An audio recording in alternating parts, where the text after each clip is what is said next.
শ্রী শ্রী চৈতন্য চরিতামৃতম মধ্যলীলা অষ্টম পরিচ্ছেদ।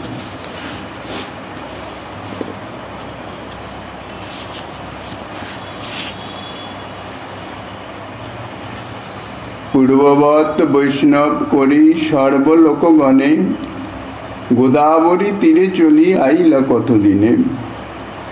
গোদাবরী দেখি হইল যমুনা স্মরণ, তীরে বন দেখি স্মৃতি হইল বৃন্দাবন। সেই বনে কতক্ষণ করি নিত্য গান, গোদাবরী পার হইয়া কইল তাহা স্নান। ঘাট ছাড়ি কত দূরে জলসন্নিধানে, বৃষিপ্রভু করে কৃষ্ণ নাম সংকীর্তনে। পরম করুণাময় শ্রী শ্রী গৌরাঙ্গ সুন্দরীর পরমপ্রিয় পার্শ্বদবর্জ পূজ্যপাদ ছিল কৃষ্ণদাস কবিরাজ গোস্বামী মহাশয় তাহার শ্রী শ্রী চৈতন্য চরিতামৃত নামক শ্রী গ্রন্থের মধ্যলীলার অষ্টম পরিচ্ছেদে গোদাবরী তটে রায় রামানন্দের সঙ্গে মিলনের কাহিনী বর্ণনা করিতেছেন। কবিরাজ গোস্বামী বিহার বলছেন, পূর্ববৎ বৈষ্ণব করি সর্বলোকে। ইতিপূর্বে জিয়র নৃসিংহে এসে পৌঁছেছেন। সেখানে নৃসিংহদেবের দর্শন, স্তুতি, নতি, নৃত্য, গীত প্রেমাবেশে তিনি সম্পাদন করে তারপর রাত্রে কোনো ব্রাহ্মণ গৃহে অবস্থান করে পরদিন প্রাতে আবার দাক্ষিণাত্যের দিকে রওনা হয়েছেন। পথে চলতে চলতে যদি কোনো মন্দির, দেবালয় ইত্যাদি প্রাপ্ত হতেন, সেখানে দর্শন, শিবিকের স্তুতিনতি, প্রেমাবেশে নিত্য কীর্তন এবং সেই সঙ্গে সঙ্গে সমাগত সমস্ত লোককেই তাঁর যে প্রেম তাহা প্রদান করে, অর্থাৎ তাহাদের শুদ্ধ বৈষ্ণবে পরিণত করে তিনি যেখানে সন্ধ্যা হতো সেখানেই কোনো ব্রাহ্মণ গৃহে ব্রাহ্মণের নিমন্ত্রণে অপেক্ষা করে রাত্রি বাস করে পরের দিন আবার রওনা হতেন। এইভাবে দক্ষিণ দিকে তিনি গমন করিতেছেন। উদ্দেশ্য গোদাবরী তটে, অর্থাৎ সেখানে রায় রামানন্দের সঙ্গে মিলিত হবেন। সর্বান্তর্যামী প্রভু তিনি সকলেই জানেন, তবুও লৌকিক লীলায় লৌকিক লীলাক্রম তিনি অতিবাহিত করে অগ্রসর হচ্ছেন। গোদাবরী দর্শন করেই ভাবাবিষ্ট প্রভুর যমুনার স্মৃতি এসে উপস্থিত হল এবং গোদাবরী তটস্থ যে বনভূমি, সে বনভূমির এমন প্রাকৃতিক সৌন্দর্য যে সৌন্দর্যেই প্রভুর অন্তরে বৃন্দাবনের স্মৃতি জাগরিত করে দিল। ভগবত স্মৃতি বা ভগবত ধামের স্মৃতি জাগরিত হওয়া বা জাগরণ করানো, এর থেকে অধিক উত্তম আর কিছু নাই, সর্বোত্তম কার্য।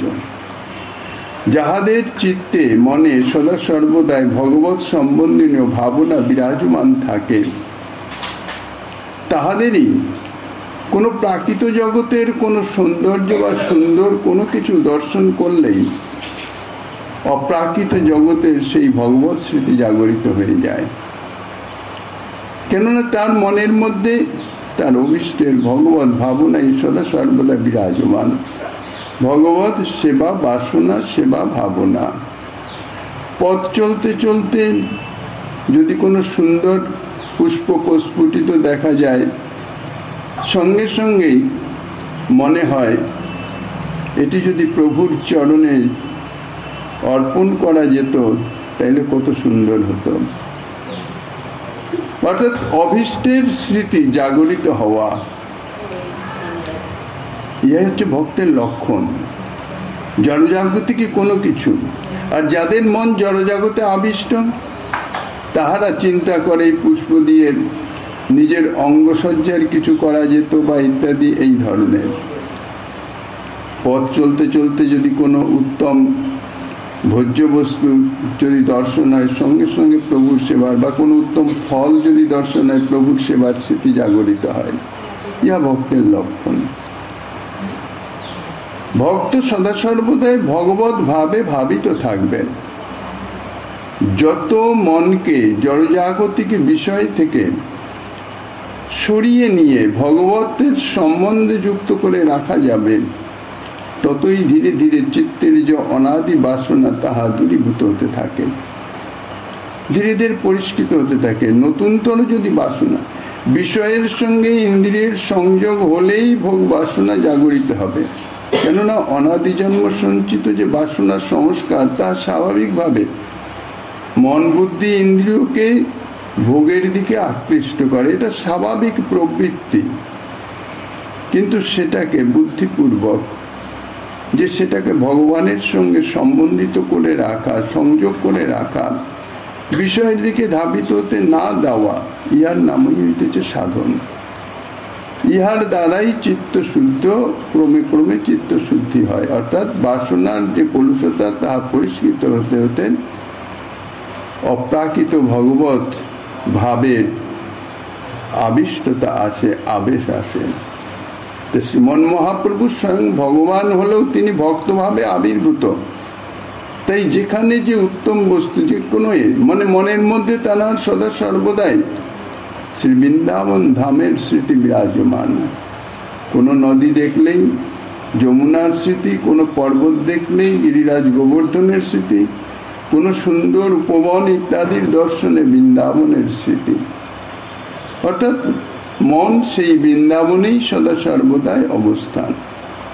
প্রবাদ বাক্যে বলা আছে, যার মন যেখানে তার অবস্থান সেখানে।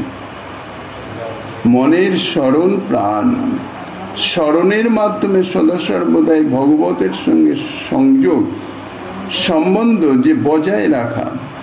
ঠাকুর মশাই যে বলেছেন, মার্জন হয় ভজন সাধুসঙ্গ অনুক্ষণ, অজ্ঞান অবিদ্যা পরাজয়। অর্থাৎ এই যে ভজন, সাধন ভজন,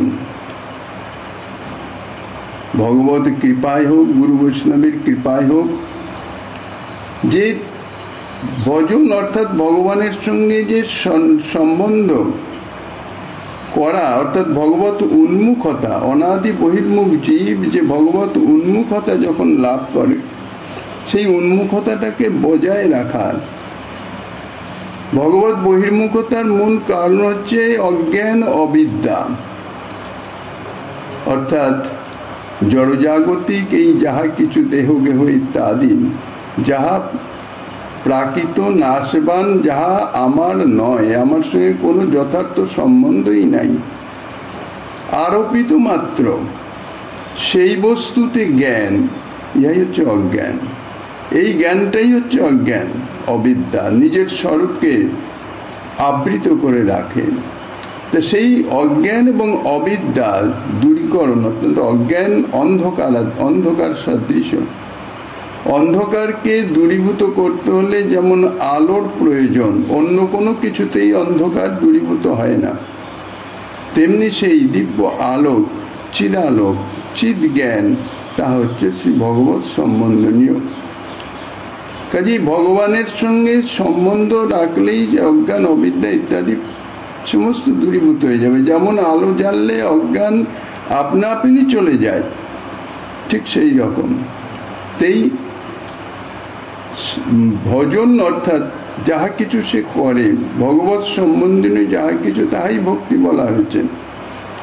তা ভজন যে সে করছে, সেই ভজনের মাধ্যমে, অর্থাৎ ভজনকে শুদ্ধ করবার জন্যে, যেমন কোনো বস্তু দীর্ঘকাল পড়ে আছে, ময়লা আছে, তাকে পরিষ্কার করার জন্য তাকে মঞ্জন করতে হয়, মার্জন করতে হয়। তা ভজনেরও মার্জন, অর্থাৎ মন যে সদা সর্বদা আমাদের বিষয়ের দিকে ধাবিত হচ্ছে, এটা হচ্ছে স্বভাব সিদ্ধ, অনাদি জন্মের সংস্কার বশত। এখানে এই যে বিষয়ের দিকে ধাবিত হচ্ছে, বলপূর্বক বা বুদ্ধিপূর্বক বিষয় থেকে তাকে সরিয়ে আনার সামর্থ্য মনের নাই। কেননা জড়জাগতিক বিষয় সব মায়া শক্তি, জীব অনুচৈতন্য মায়া শক্তি শ্রী ভগবানের বহিরঙ্গা শক্তি অর্থাৎ তার শক্তি অধিক, সেখানে জীব পারবে না। বিষয়ের থেকে মনকে সরিয়ে নেওয়ার চেষ্টা করার থেকে মনকে যদি অন্য কোথাও লাগানো যায়, তাহলে আপনার বিষয় থেকে সে সরে যাচ্ছে, বিষয়তে সে যেতে পারছে না। সেখান থেকে টেনে নিয়ে আসার থেকে তাকে অন্য কোনো জায়গায় লাগানোর চেষ্টা করাটাই ভালো। এই লাগানোর চেষ্টাটাই হচ্ছে ভজন বা সাধন। পুনঃ পুনঃ কোনো কর্ম করার নামই হচ্ছে সাধন। তো সেই চেষ্টা করা, এই যে সাধন বা ভজন যা কিছু, এটা মার্জিত হবে কিসে? ঠাকুর মহাশয় বলছেন সাধু সঙ্গ অনুক্ষণ। সাধু, এখন সাধু বলতে সাধুকে সে প্রসঙ্গ অত্যন্ত ব্যাপক বৃহৎ, সে বিষয়ে আলোচনার অপেক্ষা নাই। যাই হোক, সাধু সঙ্গ অনুক্ষণ, সদা সর্বদাই সাধুর সঙ্গে থাকা। এখন এটি তো সম্ভব নয়, বাস্তবে তো সম্ভব নয়। তাহলে সাধু সঙ্গ অনুক্ষণ ঠাকুর মশাই কেন বললেন? অনুক্ষণ মানে সদা সর্বদা। সদা সর্বদা কেউ তো সাধুর সঙ্গে থাকতে পারে না, অর্থাৎ বাহ্যিকভাবে তো থাকতে পারে না, কিন্তু মনে তো থাকতে পারে। সাধুর সঙ্গে যতটুকু সময় হোক, সাধুর সঙ্গ অত্যন্ত দুর্লভ। সাধুর দর্শন স্পর্শন ইয়া অত্যন্ত দুর্লভ বস্তু।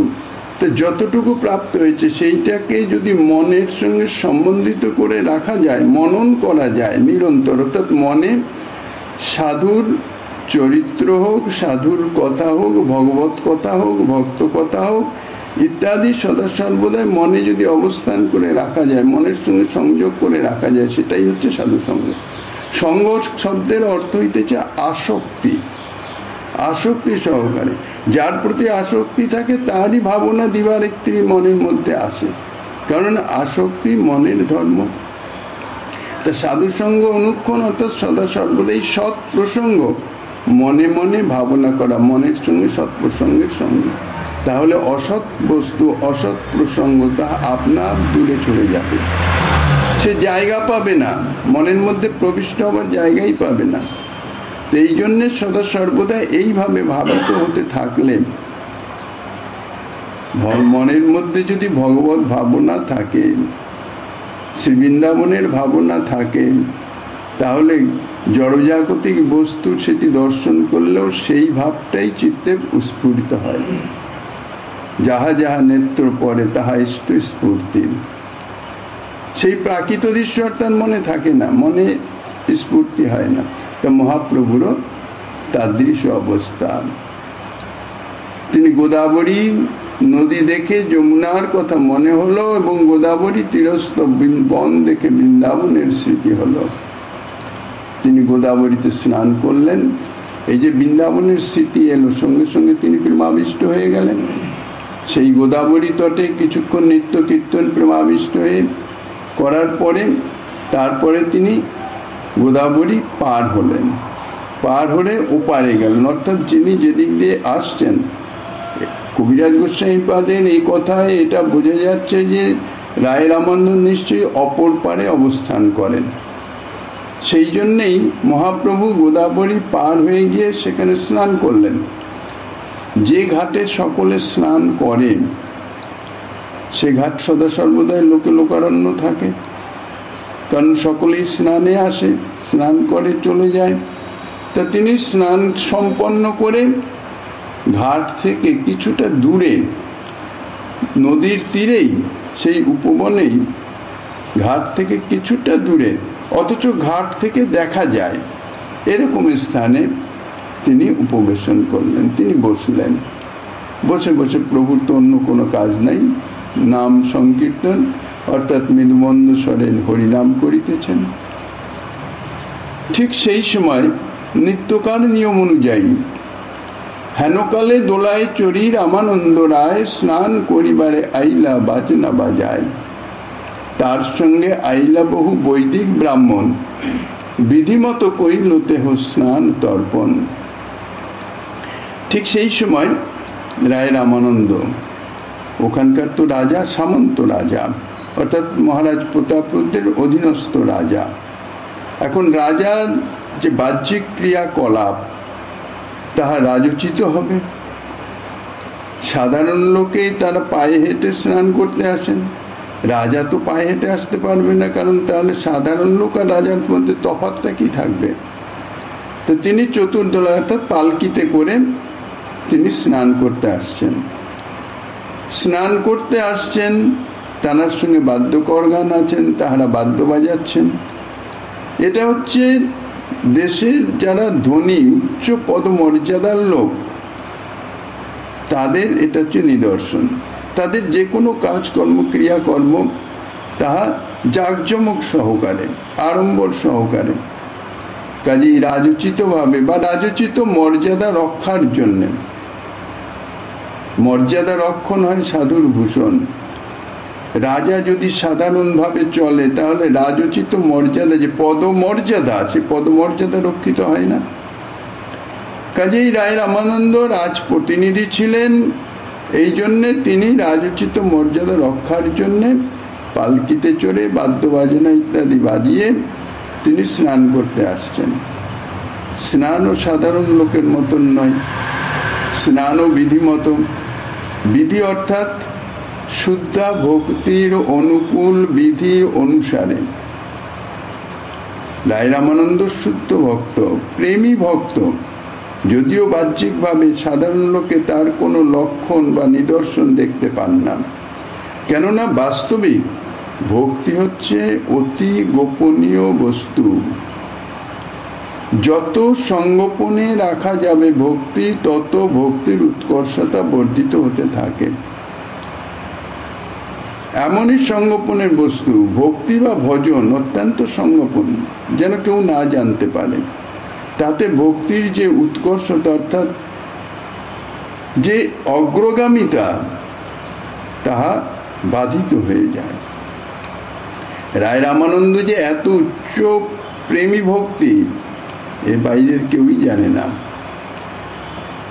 কিন্তু তাঁর যে আচরণ, সেটা সাধারণ নয়। শুদ্ধা ভক্তির অনুকূল যে বিধি, সেই বিধি অনুসারে। বর্ণাশ্রমের অনুকূল কিছু বিধি আছে, সেই অনুসারে নয়। কারণ রায় রামানন্দ শুদ্ধ প্রেম ভক্তির যাজন করতেন। তাদৃশ ভক্তের পক্ষে বর্ণাশ্রম ধর্ম তাহা তো অবশ্য কর্তব্য নয়। যারা এই উচ্চ ভক্তি শুদ্ধা ভক্তি মার্গে প্রবিষ্ট হয়েছেন, অর্থাৎ শুদ্ধা ভক্তি যাজন করছেন, শুদ্ধা ভক্তি বা যেটাকে রাগ ভক্তি বলে বা কেবলা ভক্তি বলে, বিধি ভক্তি রাগ ভক্তি, যে দুটো ভেদ। বিধি ভক্তি হচ্ছে সার্বজনীন, শাস্ত্রের বিধি নিষেধ ইত্যাদি তাহা অনুগমন করে, তাহা মান্য করে সেই অনুসারে ভজন করা। আর রাগ ভক্তি বা শুদ্ধা ভক্তি, বিধি ভক্তি হচ্ছে সকাম ভক্তি, নিজের কামনা পূরণার্থে ভগবত ভজন করা। আর রাগ ভক্তি হচ্ছে ভগবত সুখার্থে পিত্তার্থে ভগবানের ভজন করা। তাহলে ধর্ম বহুবিধ আছে, বর্ণ ধর্ম, আশ্রম ধর্ম, লোক ধর্ম, মানে দেহ ধর্ম ইত্যাদি ধর্ম, এগুলো সব ধর্ম। সাধারণভাবে এগুলো পালন করতে হয়, এগুলো সাধারণ বিধি। আর শুদ্ধা ভক্তিটা হচ্ছে পরম ধর্ম, অর্থাৎ এ সমস্ত ধর্মের থেকে যে উত্তম শ্রেষ্ঠ, তাই হচ্ছে শুদ্ধা ভক্তি। শ্রীমদ্ ভাগবতে বলছেন, ধর্মান সংত্যাজ্য য সর্বান মাং ভজেত স চ সত্তম। যিনি সর্বধর্ম ত্যাগ করে আমাকে ভজনা করেন, তিনি হইতেছেন উত্তম ভক্ত। এখন সাধারণভাবে সাধারণ লোককে যদি এই কথা বলা হয়, তাহলে তিনি কি মনে করবেন? সাধারণত আমরা যে ধর্ম মানে সে হচ্ছে আস্তিক প্রকৃতির, যে ধর্ম না মানে সে নাস্তিক প্রকৃতির। এটাই তো সাধারণভাবে বোঝা যায়। আর এখানে স্বয়ং ভগবান তিনি বলছেন যে সমস্ত ধর্ম ত্যাগ করে যে আমাকে ভজনা করে, তাহলে ভগবত ভজনা করতে গেলে কি সমস্ত ধর্ম ত্যাগ করতে হয়? ইহা কিন্তু বাস্তব কথা নয়। সমস্ত ধর্ম ত্যাগ করে তারপরে ভগবত ভজন করতে হবে এটি বিধি নয়। ধর্ম পালন করতেই হবে, বর্ণাশ্রম ধর্ম ইত্যাদি পালন করতে করতে করতে করতে তার যখন ভগবত প্রীতি জন্মাবে, রাগ জন্মাবে, তখন আপনা আপনি এই সমস্ত ধর্মগুলি সরে যাবে, খসে যাবে, ত্যাগ হয়ে যাবে, আপনা আপনি ত্যাগ হবে, তাকে ত্যাগ করতে হবে না। কেননা তার তখন ভগবত ভজন, প্রীতি সহকারে ভজন, সেটি মুখ্য হয়ে যাবে। এই সমস্ত যে নিয়ম কানুন অন্যান্য ধর্মের যা কিছু বা অপেক্ষা, লোকাপেক্ষা ইত্যাদি কিছু, তার তখন আর সেদিকে দৃষ্টি থাকবে না, সেগুলো আপনার ত্যাগ হয়ে যাবে। তো এই সমস্ত কিছু যার ত্যাগ হয়ে গেছে, স্বাভাবিকভাবে বুদ্ধিপূর্বক বা বলপূর্বক ত্যাগ নয়, সেই অবস্থায় অর্থাৎ ভজন করতে করতে সেই অবস্থায় যিনি উন্নীত হয়েছেন তিনি হচ্ছেন যথার্থ উত্তম ভক্ত। ভগবানের এই সর্বধর্ম ত্যাগ মানে এটা বলেন নাই যে উত্তম ভক্ত সর্বধর্ম ত্যাগ করলেই উত্তম ভক্ত হবে, এটা কিন্তু এর প্রকৃত মর্মার্থ নয়, এটা হচ্ছে শব্দার্থ। এখন যদি কেউ এটি দেখে বলে সর্বধর্ম ত্যাগ করে তার ভজনা করলেই তো উত্তম ভক্ত হবে, আমি সমস্ত কিছু ত্যাগ করে দিই, সর্বধর্ম কিছু মানি না, এটাকে বলা হয়ে যাবে স্বেচ্ছাচার। কেননা সেই স্তরে ওঠো, আগে অধিকারী হও, ত্যাগ আপনা আপনি হবে, ত্যাগ করা যায় না। ত্যাগ যারা বলপূর্বক করে তাদের সেটাকে ত্যাগ বলে না, সে তো বুদ্ধিপূর্বক চেষ্টাপূর্বক একটা কার্য করিতেছে মাত্র। কাজে শাস্ত্রের কথার যে মর্মার্থ সেটি অনুভব যদি হয় তাইলেই যথার্থ তার অগ্রগতি হয়, অর্থাৎ তখন তিনি উত্তম ভক্তে পর্যবসিত হন। সর্বধর্ম শব্দের অর্থ ক্রমসন্দর্ভে লিখেছেন শ্রীজীব গোস্বামীপাদ, সর্বান এব বর্ণাশ্রম বিহিতানান তদুপলক্ষণং জ্ঞানপি মদনন্য ভক্তি বিঘাতকতয়া সংত্যাজ্য মাং ভজে সচ সত্যম। অর্থাৎ বর্ণধর্ম, আশ্রম ধর্ম ইত্যাদি অনুযায়ী শাস্ত্রে বর্ণিত যে সমস্ত বিধিনিষেধ ইত্যাদি বা সেই সম্বন্ধে যে জ্ঞান, এটি হচ্ছে স্বাভাবিক ধর্ম, এটা করা উচিত, এটা করা উচিত নয় ইত্যাদি। কিন্তু যারা অনন্য ভক্তি অর্থাৎ ভজনা করতে করতে, সাধন করতে করতে যখন তার মনটি থেকে, মন বুদ্ধি চিত্ত থেকে সমস্ত জড়জাগতিক যে বিষয়ের আকর্ষণ, আসক্তি, ভোগাসক্তি সমস্ত তিরোহিত হতে থাকবে, যখন তার একমাত্র ভগবত চরণে ভগবত সেবাই মুখ্য হবে, সেই যে ভক্তি, সেই যে ক্রিয়া, ভক্তি অর্থাৎ সেবা, তো সেই যে সেবা সেটি হচ্ছে অনন্য ভক্তি। তা মদ অনন্য ভক্তি, তার সেই অনন্য ভক্তি, অন্য কোনো দিকে কোনো রকম দৃষ্টি নাই, কোনো রকম আকর্ষণ নাই, শুধুমাত্র ভগবত সেবা, এটা হচ্ছে অনন্য ভক্তি। সেই অনন্য ভক্তি বিঘাতকতয়া, সেই অনন্য ভক্তির বাধক যাহা যাহা সংত্যাজ্য মাং ভজে, সেই যেগুলি বিঘ্নকারী, যেগুলি বাধা সৃষ্টি করছে, সেগুলিকে ত্যাগ করে যে ভগবত ভজনা করে, সেই হচ্ছে উত্তম ভক্ত। তাহলে বর্ণ ধর্ম, আশ্রম ধর্ম, লোকধর্ম, বেদ ধর্ম ইত্যাদি এবং এই সম্বন্ধে যে জ্ঞান বা যে ব্রহ্ম জ্ঞান যাকে বলেন, এই সমস্ত অনন্য ভক্তির বাধক। অনন্য ভক্তির হানি হয় বলেই বর্ণাশ্রম ধর্ম তার জ্ঞান বর্জনীয়। সাধ্য সাধন তত্ত্ব সম্বন্ধে যখন আলোচনা হবে, সেখানে রায় রামানন্দ নিজেই বলেছেন, সেই গোপী ভাবামৃতে যার লোভ হয়, বেদ ধর্ম সর্বত্যাজী সে কৃষ্ণ ভজয়। অর্থাৎ রায় রামানন্দ তিনি বর্ণাশ্রম ধর্মের পক্ষপাতী ছিলেন না।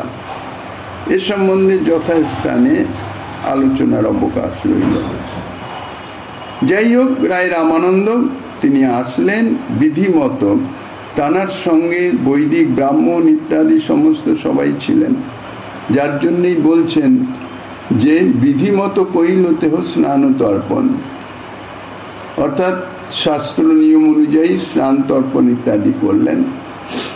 প্রভুর ঘাট থেকে কিছু দূরে জলের সন্নিধানে অর্থাৎ তীরেই বসে আছেন, সেখান থেকে প্রভুর দৃষ্টি ঘাটের দিকে। প্রভু দেখলেন, রায় রামানন্দ এলেন, যথাবিধি স্নান ইত্যাদি তা করলেন। প্রভু তারে দেখি জানিল এই রাম রায়, তাহারে মিলিতে প্রভুর মন উঠি ধায়। তথাপি ধৈর্য করি প্রভু রহিলা বসিয়া, রামানন্দ আইলা প্রভুর সন্ন্যাসী দেখিয়া, অপূর্ব সন্ন্যাসী দেখিয়া। সূর্য শত সমকান্তি, অরুণ বসন, সুবলিত প্রকাণ্ড দেহ, কমল লোচন।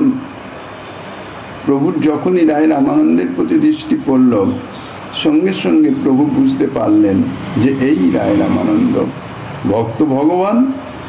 ও তো দর্শন মাত্রই জানতে পারবেন, ভক্ত ভগবানকে চিনতে পারবেন, ভগবানও ভক্তকে চিনতে পারবেন। আর যখনই রায় রামানন্দের দর্শন হলো, সঙ্গে সঙ্গে প্রভুর চিত্তে একটা আকর্ষণ, প্রীতির আকর্ষণ, প্রেমের আকর্ষণ, যে কতক্ষণে তাকে গলায় লাগাবো, অর্থাৎ বুকে জড়িয়ে ধরবো, হৃদয়ে ধারণ করব, এই আকর্ষণ অনুভব করলেন। কিন্তু বাহ্যিক পরিবেশ সেটাকে মেনে চলতে হবে। এই জন্যে প্রভু চুপচাপ, তিনি সন্ন্যাসী, বাইরে তো তিনি সন্ন্যাস আশ্রম গ্রহণ করেছেন, তিনি সন্ন্যাসী। সন্ন্যাসীর কিছু বাহ্যিক ক্রিয়াকলাপ আছে, সেটাকে যদি না মেনে চলা যায় তাহলে সাধারণ লোক যারা, তাহারা সেটি দেখে সেটি অনুসরণ করে তাহারা উচ্ছন্নে যাবে, তাদের অকল্যাণ হবে। এই জন্য যারা উত্তম জন, তাদের বাহ্যিক আচরণ কিছু হিসাব করে করতে হয়। কিছুটা এই ধরনের লোকাপেক্ষা তারা থাকে। এটা এই যে অপেক্ষা তার নিজের জন্য নয়, লোকের জন্য, লোকের যাতে তার সূত্রে তার সম্বন্ধে কোনো রকম অকল্যাণ না হয়। কেন, তারা তো তারা জানে না তাদের অপরাধে সে পতিত হয়ে যাবে।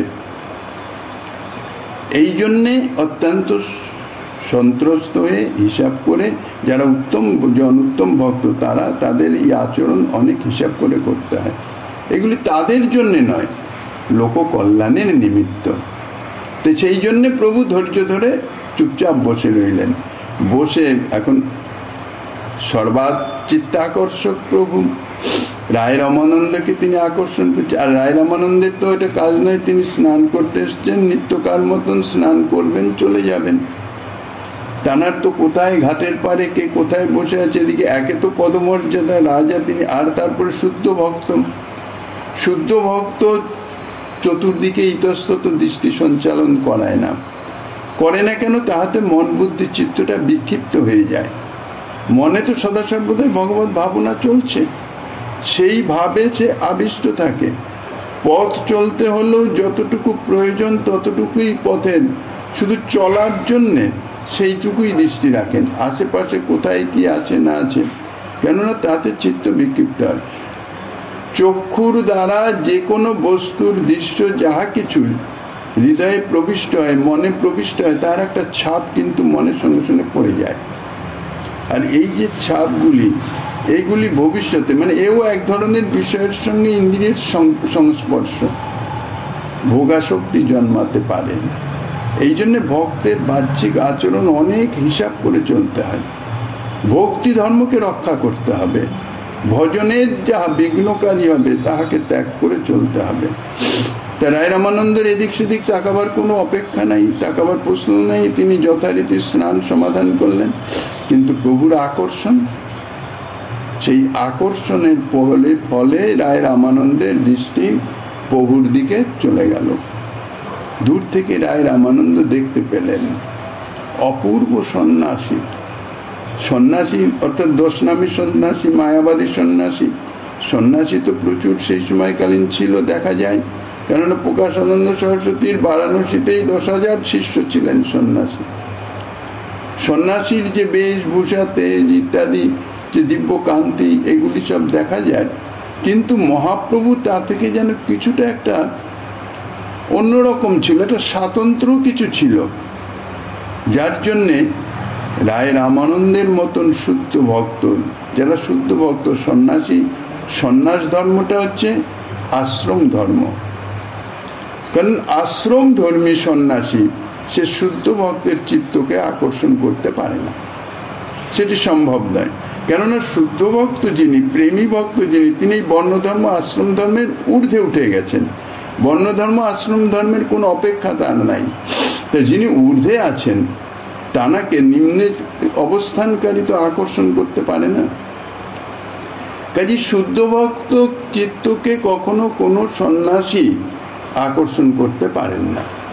কিন্তু রায় রামানন্দের চিত্ত আকর্ষিত হলো, দৃষ্টি গেল, দৃষ্টি গিয়ে দেখেই তিনি মহাপ্রভুকে যে দেখলেন অপূর্ব সন্ন্যাসী, অর্থাৎ এই যে আশ্রমধর্মী সন্ন্যাসী, শুধু আশ্রমধর্মী সন্ন্যাসী নয়, বাহ্যিকভাবে এনাকে সন্ন্যাসী দেখা যাচ্ছে ঠিকই, কেননা সূর্য শত সম কান্তি, শত সূর্য সম দিব্য কান্তি অঙ্গের থেকে বিচ্ছুরিত হইতেছে, আর সেই সঙ্গে অরুণ বসন, আর শ্রীঅঙ্গের যে গঠন প্রকৃতি, অর্থাৎ প্রকাণ্ড দীর্ঘ শরীর, আজানুলম্বিত ভুজযুক্ত দেহ, অর্থাৎ আজানুলম্বিত সাধারণত বলা হয় নিজের হাতের 4 হাত পরিমিত দেহ, সাধারণত সার্বজনীনভাবে 3.5 হাত হয়, ইয়ে হচ্ছে আজানুলম্বিত।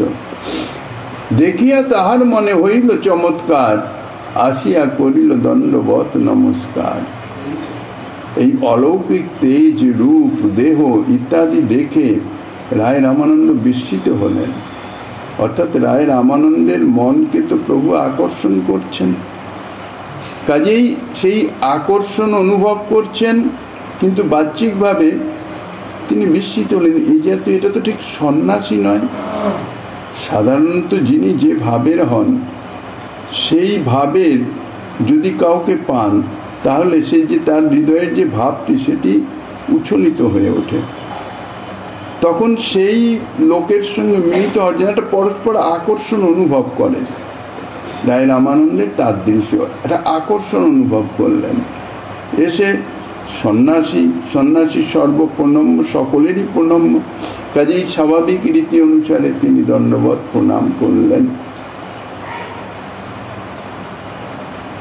উঠি প্রভু কহে, উঠো কহ কৃষ্ণ কৃষ্ণ, তারে আলিঙ্গিতে প্রভুর হৃদয় সতৃষ্ণ। তথাপি পুছিল তুমি রায় রামানন্দ, তেহ কহে সেই হং দাস শূদ্র মন্দ। যখন রায় রামানন্দ এসে দণ্ডবত প্রণাম করলেন, প্রভু তাড়াতাড়ি, প্রভু বসেছিলেন, তাড়াতাড়ি উঠলেন। উঠে প্রভু তাকে তুললেন, তুলে বলছেন কৃষ্ণ কহ, কৃষ্ণ কহ। এটা যেটা যেমন সাধারণ আশীর্বাদ যেমন স্বাভাবিকভাবে দেয় সেই রকম। কিন্তু প্রভুর হৃদয়ে রায় রামানন্দকে কতক্ষণ বক্ষে ধারণ করবেন, তাতেই অত্যন্ত হৃদয়ে আকর্ষণ অনুভব করছেন। তাই বলছেন তারে আলিঙ্গিতে, রায় রামানন্দকে আলিঙ্গন করবার জন্য প্রভু উৎকণ্ঠিত হয়ে উঠছেন। কিন্তু তবু অন্তরে জানলেও বাহ্যিক তো একটু আছে, লৌকিকতা তো একটু আছে, যেহেতু এটা লৌকিক লীলা হচ্ছে, তাই জিজ্ঞাসা করলেন তুমি রায় রামানন্দ? রায় রামানন্দ তার উত্তর দিলেন, হ্যাঁ আমি সেই রামানন্দ, তোমার দাস, আমি মন্দভাগ্য শূদ্র। অর্থাৎ দেহ কয়ে সেই হং দাস শূদ্র মন্দ, আমি শূদ্র হতেও মন্দভাগ্য। এটা হচ্ছে দৈন্যতা বশত। আমি শূদ্র বটি, কিন্তু শূদ্রচিত যে কর্ম করিতেছি তাহা করিতেছি না বলে আমি শূদ্র থেকেও আরো অধম। অর্থাৎ যদি সত্যি সত্যি অন্তরে ভক্তি জাগরিত হয়, তাহলে কি হয়, হৃদয়ের যত ধরনের অভিমান আছে, জাগতিক হোক পারমার্থিক হোক, পারমার্থিক জাগতিক অভিমান, ধন জন কুলশীল মান প্রতিষ্ঠা ইত্যাদি, এগুলি জাগতিক অভিমান। পারমার্থিক অভিমান হচ্ছে ভজনের অভিমান। আমি নিয়ম অনুসারে এত ভজন করছি, এই জাতীয় অভিমান। এই অভিমান এমনই একটা বস্তু, এত সূক্ষ্ম ইহার প্রবৃত্তি এবং গতি, যেকে অনুধাবন করা অত্যন্ত কষ্টকর। বিশেষ মহৎ কৃপা না হলে ইহা কিছুতেই অনুভব হয় না। আর যতক্ষণ পর্যন্ত চিত্তে এই অভিমানের আভাসও আছে, ততক্ষণ পর্যন্ত কখনো ভক্তিদেবীর আবির্ভাব সেই চিত্তে হতে পারে না। সাধারণ কথাই বলে যে যেখানে অভিমান সেখানে নাই ভগবান। শুদ্ধ ভক্তি তো ভগবানেরই। কাজেই যিনি ভক্তিতে উচ্চস্তরে উঠেছেন, চিত্ত শুদ্ধ হয়ে গেছে, তাদের চিত্তে অভিমান থাকে না। অভিমান থাকে না মানে তারা যে দৈন্যতা, তাদের চিত্তে যে দৈন্যসূচক যে বাণী তাদের মুখ থেকে বহির্গত হয়, প্রকাশিত হয়, সেটি তাদের অনুভূত। শুধুমাত্র বাণী নয়, কথার কথা নয়, তাহা তাহাদের আচরণের সদা সর্বদাই স্বাভাবিকভাবেই প্রকাশিত হয়। তবে প্রভু কইল তারে দৃঢ় আলিঙ্গন, প্রেমাবেশে প্রভু ভৃত্য দোহে অচেতন। যখন রায় রামানন্দ এই উত্তর দিলেন, প্রভু তো পূর্ব থেকেই তাকে আলিঙ্গন করার জন্য অত্যন্ত লালায়িত হয়ে আছেন। পরিচয় সিদ্ধ হলো, এটা হচ্ছে লোকাপেক্ষা, অর্থাৎ বাহ্যিক একটাই। যখনই রায় রামানন্দ নিজের পরিচয় স্বীকার করলেন, সঙ্গে সঙ্গে প্রভু তাকে দৃঢ় আলিঙ্গন করলেন। আর আলিঙ্গন মাত্রই দুজনেই প্রেমাবিষ্ট হয়ে গেলেন। প্রেমাবিষ্টে প্রভুভৃত্য দুজনেই প্রেমে অচেতন, বাহ্য চেতনা শূন্য হয়ে গেলেন। শ্রীপাদ সনাতন গোস্বামী তিনি শ্রী বৃহৎ ভাগবত গ্রন্থে বলেছেন, গোপকুমার এবং জনশর্মা নামক যে মাথুর ব্রাহ্মণ, তারা যখন শ্রীকৃষ্ণের দর্শন পেলেন, শ্রীকৃষ্ণ চরণে দণ্ডবৎ প্রণিপাতের উদ্দেশ্যে শ্রীকৃষ্ণের দিকে তাহারা ধাবিত হয়েছিলেন। কিন্তু শ্রীকৃষ্ণ চরণ সান্নিধ্যে পৌঁছবার পূর্বেই এত প্রেমের আবেশ এসে গেল যে সেই বিবশতা প্রাপ্ত হয়ে তাহারা দুজনেই মূর্ছিত হয়ে গেলেন, সংজ্ঞাহীন হয়ে গেলেন। এদিকে প্রিয় প্রেম পরবশ শ্রীকৃষ্ণ দূর থেকে তাহার প্রিয় ভক্তদ্বয়কে দেখে তাদের সহিত মিলনের আগ্রাহী সাহায্যে দৌড়াইয়া আসিতেছিলেন, কিন্তু হর্ষভরে আনন্দে বিবশতা প্রাপ্ত হয়ে তিনিও তাহার মহাভুজদ্বয় দ্বারা তাহাদিগকে আলিঙ্গন করে সংজ্ঞাহীনভাবে অর্থাৎ মূর্ছিত হয়ে তাহাদের উপরেই পতিত হয়ে গেলেন। প্রেমের ইহাই হচ্ছে স্বাভাবিক রীতি, কারণ এটা অপ্রাকৃত চিন্ময়, জড়জাগতিক কোনো প্রেম নয়, প্রীতি নয়।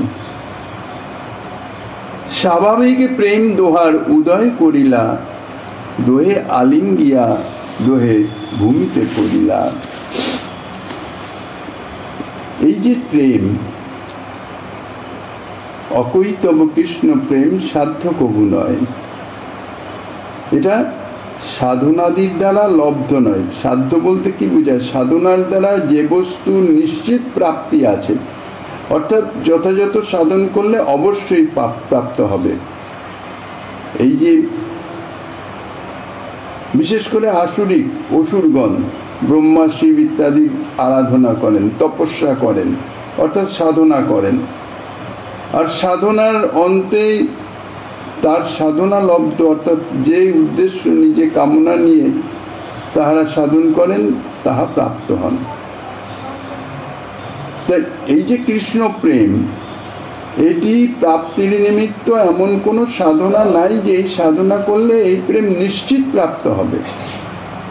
এই জন্যই বলেছেন এই প্রেমটি সাধনাদি লব্ধ নয়, এই প্রেম হচ্ছে স্বভাব সিদ্ধ, স্বপ্রকাশ তত্ত্ব। শ্রবণাদি শুদ্ধ চিত্তে করয়ে উদয়। নিত্যসিদ্ধ ভক্তের হৃদয়েই এই স্বভাবসিদ্ধ প্রেম অনাদিকাল থেকে নিত্য বর্তমান থাকে। নিত্যসিদ্ধ ভক্ত যারা, তাদের প্রেম যেমন হৃদয়ে থাকে, বলতে গেলে এই যে প্রেমটা হচ্ছে সম্বন্ধের, তো অনন্ত কোটি জীব বিনিচয়ের সঙ্গে শ্রী ভগবানের যে সম্বন্ধ, তাহা কিন্তু প্রেমেরই সম্বন্ধ। কিন্তু সেই প্রেম এমন বহির্মুখতার আবরণে আবরিত হয়ে এমন ভাবে রয়েছে যে বিস্তৃত জীব, তার কোনো হদিশ নাই। গাঢ় অন্ধকারের মধ্যে যদি কোনো বস্তু থাকে, বস্তু সেখানে আছে ঠিকই, কিন্তু সে বস্তু না দেখা যায়, না বোঝা যায়, সে সম্বন্ধে কোনো অনুভব আসে না যে এই বস্তুটি এখানে আছে। কিন্তু অন্ধকার যদি দূরীভূত হয়ে যায়, তাহলে বস্তু প্রকাশিত হয়। ঠিক সেই রকম হৃদয়ে এই শুদ্ধ প্রেম অর্থাৎ ভগবত প্রেম সম্বন্ধ, সেই প্রেম হৃদয়ে আছে, কিন্তু সেটি গাঢ় অন্ধকারাচ্ছন্ন হয়ে আছে, দেখা যাচ্ছে না, অর্থাৎ অনুভূত হচ্ছে না। শ্রী ভগবানের সঙ্গে সেই যে প্রেম প্রীতি ভালোবাসা, সেটা আমাদের আসে না, অনুভব নাই। জড়জাগতিকের সঙ্গেই আমাদের সম্বন্ধ, যত প্রেম প্রীতি ভালোবাসা জড়জাগতিকের সঙ্গে স্বাভাবিক হয়, কিন্তু সেটি নাশবান। যেহেতু দেহে আত্মবুদ্ধি, দেহের সঙ্গে সম্বন্ধ, এটা হচ্ছে দেহের প্রেম। তো এই প্রেম, এটি নিত্য সিদ্ধ ভক্তের তো স্বভাব সিদ্ধ থাকেই। আর জীবের মধ্যে যে এই প্রেম বর্তমান আছে, সেই প্রেমকে সাধনাদি ইত্যাদির দ্বারা চিত্ত মার্জিত করে যখন চিত্ত শুদ্ধ হবে, সেই জন্যই বলছেন শ্রবণাদি শুদ্ধ চিত্তে, শ্রবণ কীর্তনাদি ভক্তি যাজন করতে করতে যখন চিত্ত শুদ্ধ হবে, গুণাতীত হবে, সসুখ ভোগ বাসনার লেশাবাস আর চিত্তে থাকবে না, কৃষ্ণ সুখৈক প্রীতি বাসনাময় হয়ে যাবে। সেই চিত্তে এই যে প্রেম, অপ্রাকৃত কৃষ্ণ প্রেম, তা স্বাভাবিক, অর্থাৎ অন্ধকার দূরীভূত হয়ে গেলে স্বাভাবিকভাবে তাহা প্রকাশিত হবে। তো এই প্রেমের যে আশ্রয়, এ হচ্ছে নিত্যসিদ্ধ ভক্ত। আর বিষয় হচ্ছে ভগবান। তো ভগবানের দর্শন মাত্রই এই প্রেমের উৎস ছুটতে থাকে। ভক্তের প্রতি ভগবানের যে প্রেম থাকে, এই প্রেম হচ্ছে পারস্পরিক, একতরফা হয় না। শুধু ভক্তই ভগবানকে ভালোবাসবে আর ভগবান ভক্তকে ভালোবাসবে না, তা নয়। সম পরিমাণ, সমভাবে ভক্ত যেভাবে ভগবানকে ভালোবাসেন, ভগবানও ঠিক সেইভাবে ভক্তকে ভালোবাসেন, সেই ভাবনা অনুযায়ী। তাই ভক্তের এই যে ভগবত প্রীতি, তাকে বলছেন প্রেম, আর ভগবানের যে ভক্ত প্রীতি, তাহাকে বলা হয় ভক্ত বাৎসল্য। ভগবানের এই যে ভক্ত বাৎসল্য স্বভাব সিদ্ধ, এটি ওনার অনন্ত গুণের মধ্যে একটি গুণ, ভক্ত বাৎসল্য।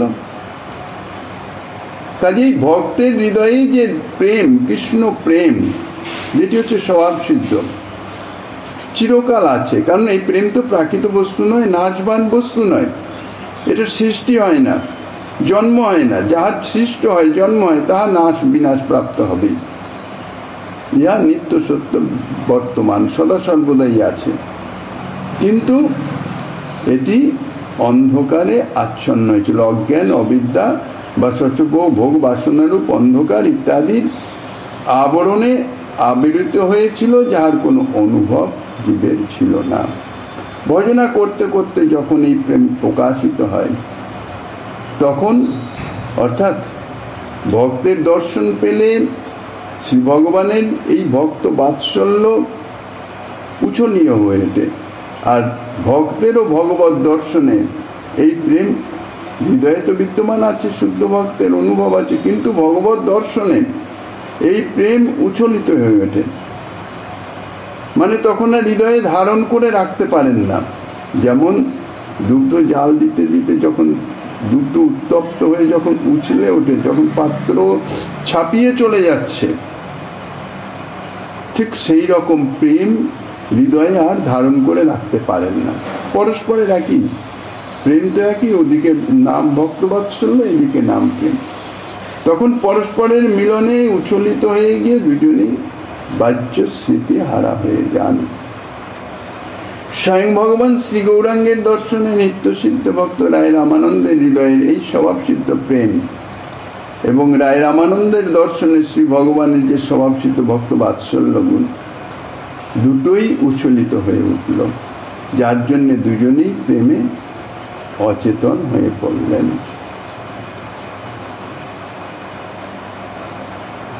গৌর গণেশ দীপিকা থেকে জানা যায় পাণ্ডুপুত্র অর্জুন এবং মুখ্যত ললিতা সখী এবং ব্রজের অর্জুনিয়া নাম্নী গোপী, এই তিনজনেরই মিলিত স্বরূপ হচ্ছেন রায় রামানন্দ।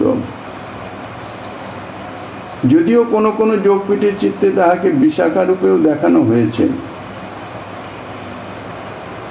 গৌর পার্শ্বদগণের মধ্যে এক একটা স্বরূপের মধ্যে ব্রজ পার্শ্বদের 2-3 জন বা অন্য ভগবত স্বরূপের পার্শ্বদ, কারণ গৌর স্বরূপে গৌর লীলা এমনই একটা যে অনন্ত ভগবত স্বরূপ তানারাও বা সেই যে স্বরূপের পার্শ্বদগণ তানারাও এই লীলার রস আস্বাদনের জন্য খুব লালায়িত।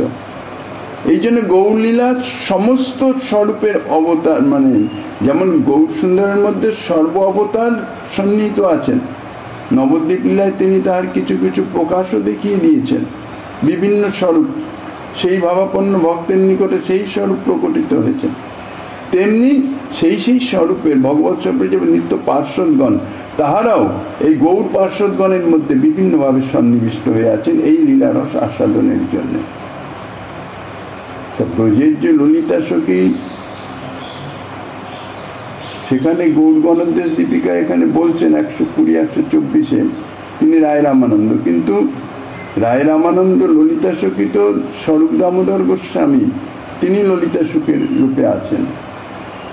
কাজেই রায় রামানন্দ তিনি বিশাখা সখী, তিনি বিশাখা সখী, কিন্তু তার সঙ্গে সখ্যরচের অর্জুনও আছেন, অর্জুনিয়া নাম্নী গোপীও আছেন, এরকম 3-4 জন 5 জন সন্নিবিষ্ট হয়ে থাকেন। আর মহাপ্রভু তিনি রাধা ভাবাবিষ্ট। সুতরাং রামানন্দে বিশাখা ভাবে কিংবা অর্জুনিয়া গোপীর ভাব যে যাহাই হোক না কেন সবই হচ্ছে মহাপ্রভুর অনুকূল।